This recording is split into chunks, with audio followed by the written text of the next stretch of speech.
په پاکستان د ایران برید د پاکستان او ایران پر پوله د ډزو پیښه کې 4 پاکستانیان وژل شوي.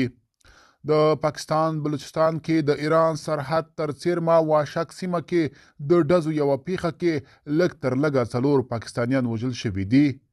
سیمه ییز چارواکي وایي د پیښې ښکار شوي ټول کسان د بلوچستان د رخشان سیمې اوسیدونکي وو. د واشک ډیپټي کمشنر افسر نعیم عمراني BBC ته د دې پیښې په هکله وویل پیښه تیره شپه د جودر نومې هغه ځای کې شوې چې د ایران او پاکستان ترمنځ پرې تګ راتګ کیږي. نوموړی افسر وایي د پیښې ښکار شوي کسانو په یوه خوړ کې په ګاډو کې سفر کاوه چې ډزې پرې شوي دي او په وینا یې د داسې لاره ده چې معمولا قاچاقیان پرې ځي راځي.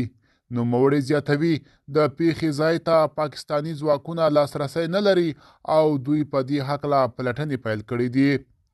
د واشک سیمې یو بل ځایي افسر محمد عمر جمالي هم د BBC له خبریال محمد روحان سره خبرو کې دا پیښه تایید کړې او په وینا یې سیمه ییزو چارواکو ملیشه ځواک لیوز ته د دې پیښې د پلټنو امر کړی دی. د پاکستان بهرنیو چارو وزارت او ایرانی چارواکو تر دې دمه په دې هکله څه نه دي ویلي. د پاکستان بلوچستان صوبې 15 ولسوالۍ یا زولې، جاغي، واشک، بنجګور، کیج او ګوادر له ایران سره ګډه پوله لري او د دې سیمې له لرې پرتو غرنیو لارو قاچاقیان هم د تګ راتګ لپاره کار اخلي. معمولا له همدې لارو پاکستان ته له ایرانه خوراکي توکي او ایرانی تیل په غیر قانوني توګه لیږدول کیږي.